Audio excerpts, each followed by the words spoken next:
I never imagined Karen would call the police on me right at the community pool. Her voice cut through the air like a knife as she frantically dialed 911.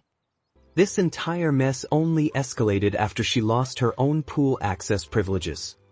Let me back up and tell you how this suburban HOA nightmare unfolded from the beginning. My name is Jason and I had moved to Willow Creek Estates seeking a peaceful life. The neighborhood boasted beautiful homes with lush lawns and a fantastic shared community pool. Karen served as the longtime HOA president and she treated the role like her personal empire. She roamed the streets daily with her ever-present clipboard hunting for violations. Her first official complaint landed in my mailbox regarding my trash cans being out too early. I adjusted my routine immediately, hoping to end the nonsense right there. But Karen was not satisfied and her inspections grew more frequent and invasive. One week she cited my lawn for being a quarter-inch too long in one spot. The following week it was the color of my front door being slightly off-tone. Her emails arrived like clockwork, filled with legal jargon and threat of fines. The constant harassment started to wear on my nerves and my wallet. I tried to remain calm and comply with every petty demand she made. Then the focus shifted dramatically to the crown jewel of our suburb, the pool. On a blazing hot Saturday afternoon, I invited two close friends for a swim. We had all the proper guest passes and followed every listed rule carefully. Karen appeared out of nowhere, her face contorted in self-important rage. "This is a clear violation of Section 4.2, she announced loudly to everyone. "Only one guest is permitted without special board approval," she added smugly. I walked over to her calmly with water still dripping from my shorts. "Karen, the official bylaws allow for 2 guests with valid passes," I replied evenly. She crossed her arms and glared. "Not the way I interpret the rules," she snapped back. "Your entire household pool access is suspended for the next 30 days, she declared. The injustice burned in my chest as the sun beat down mercilessly. I paid the fine to avoid escalation, but resentment began building inside me. That's when I started noticing her blatant double standards around the neighborhood. Her extended family used the pool freely every weekend without any passes or questions. The joyful splashing sounds reached my ears while I remained locked out. Neighbors began pulling me aside to share their own horror stories about Karen. She had fined an elderly couple for having one too many potted plants. The entire community felt oppressed by her unreasonable control and power trips. Whispers circulated that she used the pool for private paid events after hours. I could smell the distinct barbecue aroma and hear faint music some evenings. This hypocrisy pushed me to start collecting irrefutable evidence against her actions. I began recording every conversation and installed a small security camera for proof. My dedicated evidence folders swelled with timestamps, photos, audio files, and statements. One particular email thread exposed her secret yoga classes on the pool deck. She charged participants cash and kept all profits without any HOA approval. It violated multiple bylaws that she enforced so strictly on the rest of us. I maintained my composure and formally requested a full HOA board review meeting.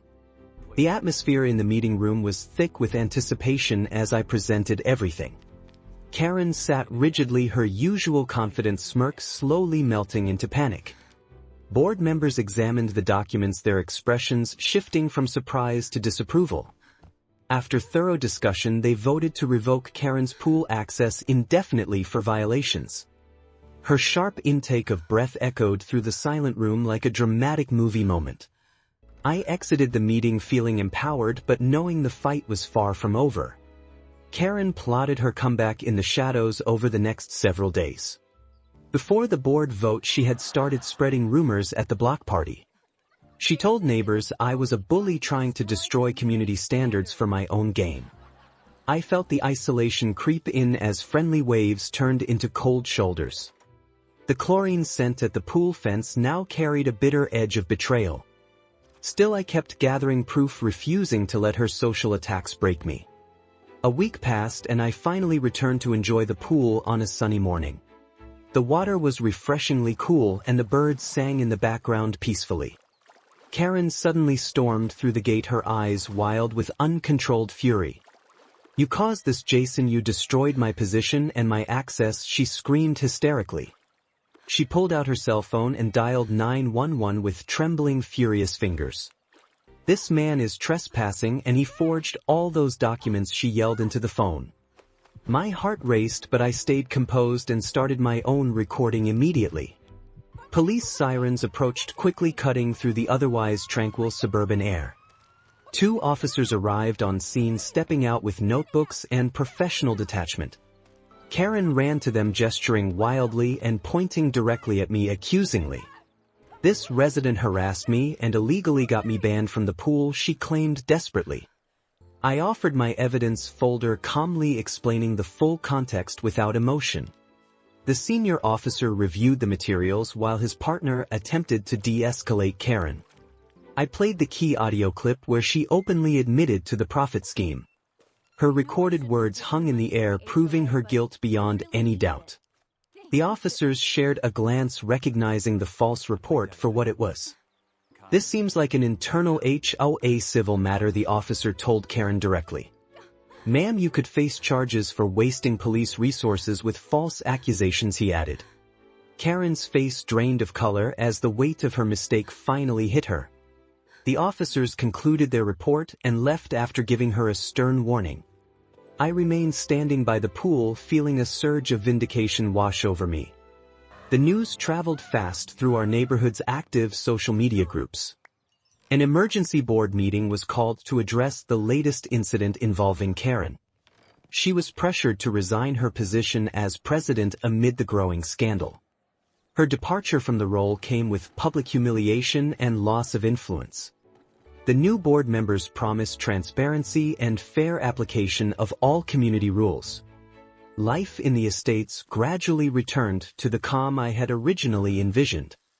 I swim in the pool regularly now without any fear of sudden interruptions. The fresh scent of chlorine blends nicely with the surrounding summer flowers.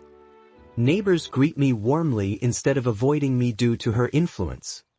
Karen put her house on the market and moved away shortly after the events. Her exit brought a collective sense of relief to every resident in Willow Creek. I felt the warm concrete under my feet as I stood my ground that day. The sun reflected off the water, creating sparkling patterns that contrasted the tension. My mind raced through all the months of her bullying, but I kept my voice steady. Neighbors peeked from their windows, wondering what the commotion was about at the pool. Reflecting on it all, I see how fragile small-scale power can truly be. One person's obsession with control can unravel when faced with undeniable facts. The police officers backing me that day restored my faith in simple justice. Now the community feels united rather than divided by arbitrary enforcement. Every lap I swim reminds me of the sweet taste of earned peace. It turns out the best revenge against a Karen is quiet, documented truth. And in the world of HOAs, that truth always floats to the surface eventually.